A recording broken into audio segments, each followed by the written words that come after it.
आज अपन chapter 6 central government शुरू करेंगे। ये अपने बोर्ड के अंदर 7 नंबर का है चैप्टर।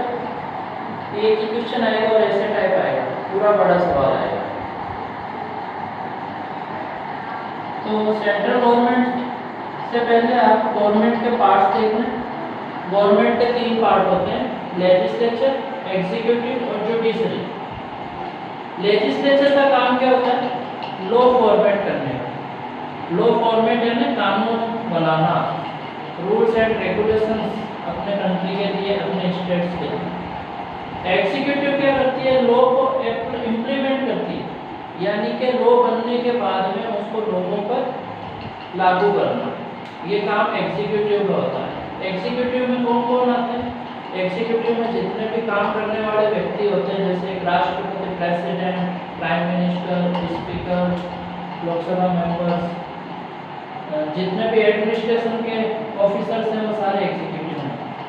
जुडिशरी का वर्क है आपके किसी भी तरह का डिस्प्यूट्स होता है उसको सॉर्ट आउट करते हैं, और ये कॉन्स्टिट्यूशन प्रोटेक्टर होता है, यानी कि किसी भी तरह का लॉ फॉर्मेट हुआ है तो उसको कॉन्स्टिट्यूशन के अकॉर्डिंग जो उसके क्राइटेरिया है उसको ध्यान में रखते हुए बनाया है कि नहीं बनाया, इसकी पूरी निगरानी रखने का काम किसका है? जुडिशरी का है।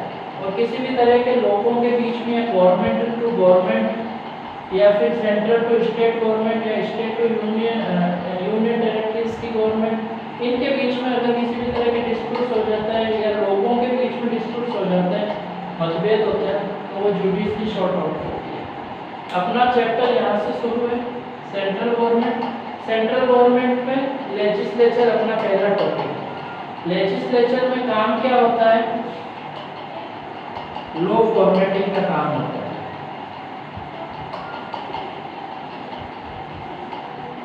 अब ये लॉ फॉर्मेटिंग के लिए एक इंस्टीट्यूशन बनाया गया है, उस इंस्टीट्यूशन का नाम है पार्लियामेंट। अब ये पार्लियामेंट इसलिए है क्योंकि कॉन्स्टिट्यूशन के अंदर अपने ये लिखी हुई है, कॉन्स्टिट्यूशन के आर्टिकल 79 के अंदर यह बताया गया है कि भाई इंडिया में एक पार्लियामेंट होगी, और वो पार्लियामेंट, उस पार्लियामेंट में क्या क्या कंटेंट्स होंगे? लोकसभा होगा, राज्यसभा होगी और प्रेसिडेंट। ये तीनों मिलकर के पार्लियामेंट के अंदर लॉ बनाने का काम करेंगे। किसके लिए कानून बनाएंगे? देश के लिए। लोकसभा के कुछ अलग अलग नाम हैं। लोकसभा को लोअर हाउस भी बोला जाता है, टेम्परेरी हाउस भी बोला जाता है, और लोगों का हाउस या हाउस ऑफ पीपल बोला जाता है। ये क्यों बोला जाता है वो सारे आगे आ जाएंगे। राज्यसभा को अपर हाउस बोला जाता है, परमानेंट हाउस बोला जाता है, और हाउस ऑफ स्टेट्स बोला जाता है। ये सारी चीजें आपको जब अपन इंडिविजुअली इनको पढ़ेंगे तब आ जाएगा। अपना पहला सवाल चैप्टर का यहाँ से पुटअप होता है, right the formation of Lok Sabha, यानी कि लोकसभा का निर्माण किस प्रकार होगा या लोकसभा का संगठन कैसे होगा। तो लोकसभा के संगठन में आपको 6 पॉइंट आपको याद रखना है। पहला पॉइंट, इसके अंदर कितने लोग हैं, यानी सदस्य कितने हैं, नंबर ऑफ मेंबर्स या कैंडिडेट। इलेक्शन या मेंबर्स वर्ड बहुत ही सुटेबल रहता है, कैंडिडेट अलग होते हैं।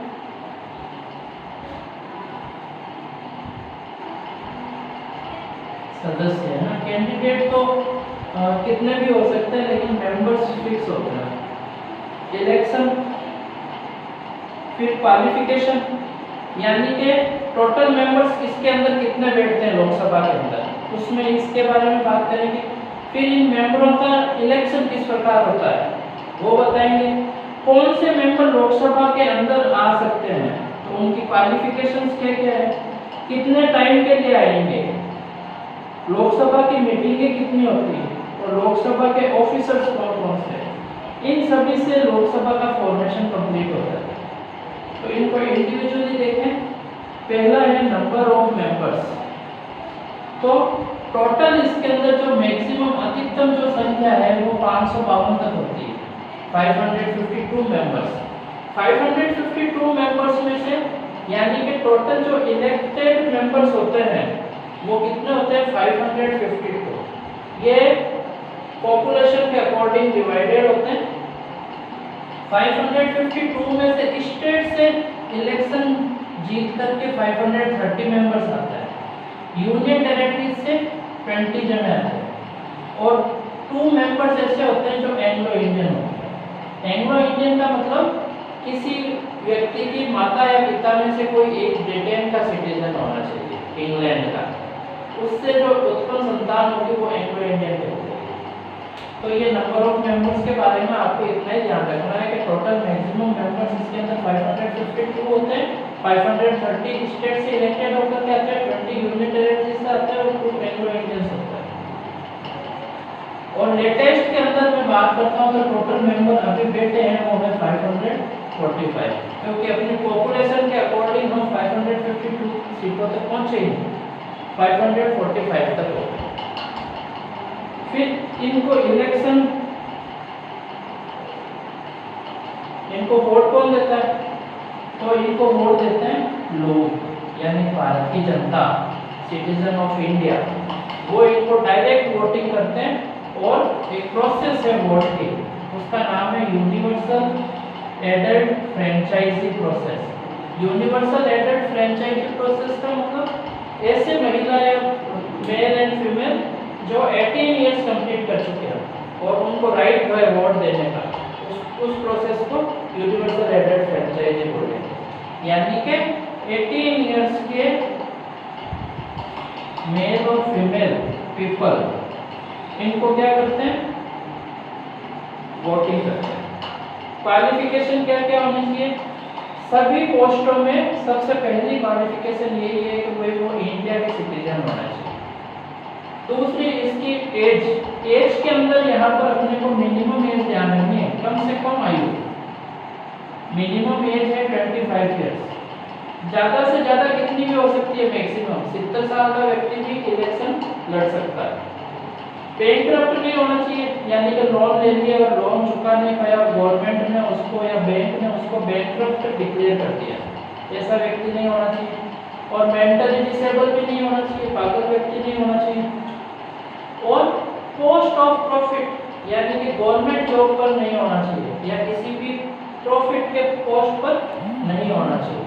अगर वो गवर्नमेंट जॉब पर है या किसी भी लाभ के पद पर है तो उसको पहले वह पद या पोस्ट ड्रॉप करनी पड़ेगी, छोड़नी पड़ेगी, उसके बाद ही वह इलेक्शन का फॉर्म भर सकता है। अभी कितने साल तक रहते हैं?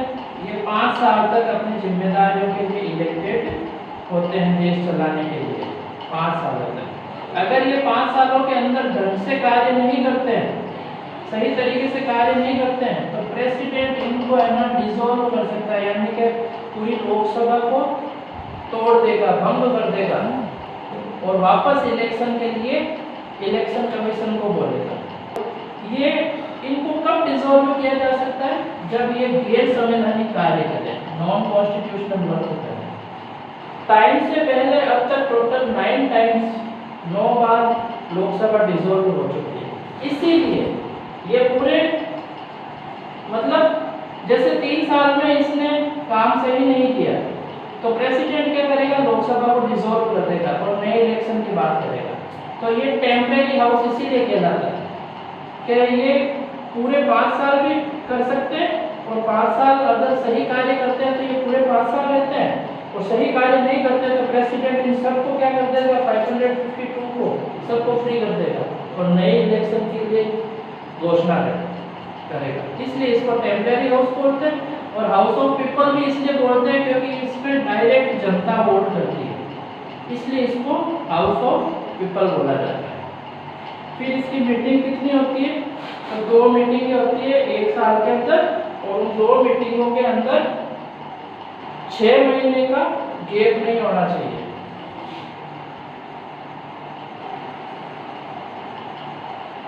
सिक्स मंथ का गैप नहीं होना चाहिए, यानी कि एक मीटिंग सपोज करो जनवरी में शुरू हुई है और जनवरी से लेकर के वो 15 फरवरी तक चली है। 1 जनवरी से शुरू हुई है और 15 फरवरी तक ये पहली मीटिंग इनकी चली है और फिर इन्होंने यहाँ पर सेशन क्लोज कर दिया। तो फिर मार्च, अप्रैल, मई, जून, जुलाई, अगस्त में इनको हर हाल में वापस सेकंड सेशन स्टार्ट करना ही पड़ेगा। ऐसे नहीं कि 6 महीने निकल जाए उसके बाद में नहीं, ऐसा नहीं होता है, मीटिंग साल में 2 होगी और 2 मीटिंगों के बीच में 6 महीने से ज़्यादा का गैप नहीं हो सकता। फिर मैं इनके इस ऑफिसर्स की बात करूँगा तो इनके 2 ऑफिसर्स होते हैं, पहला स्पीकर होता है और डिप्टी स्पीकर होता है। स्पीकर क्या काम करता है, ये इन्हीं में से किसी एक को 552 में से किसी एक को स्पीकर डिक्लेयर कर देते हैं चुनाव करके और एक को डिप्टी स्पीकर करते हैं। स्पीकर के क्या काम होते हैं, डिप्टी स्पीकर तो तब आता है जब स्पीकर किसी कारणवश एब्सेंट रहता है मीटिंग के या सेशन चल रहा होता है, बाकी तो स्पीकर ही रहता है। स्पीकर का काम होता है कि वो लोकसभा का डेकोरम को मेंटेन करता रहता है, लोकसभा में डिबेट का टाइम फिक्स करता है, कौन सा पर्सन कितने टाइम तक बोलेगा। कुछ कमेटियां बनी हुई होती है, उसका प्रेसिडेंट भी स्पीकर होता है। कोई बिल फाइनेंशियल बिल है कि नहीं है ये भी डिक्लेयर स्पीकर करता है। इस तरह से ये आपके 7 नंबर का पहला सवाल है फॉर्मेशन ऑफ लोकसभा, ये आपको ध्यान रखना है, याद रखना है और इसका जो PDF है वो मैं आपको सेंड करूँगा।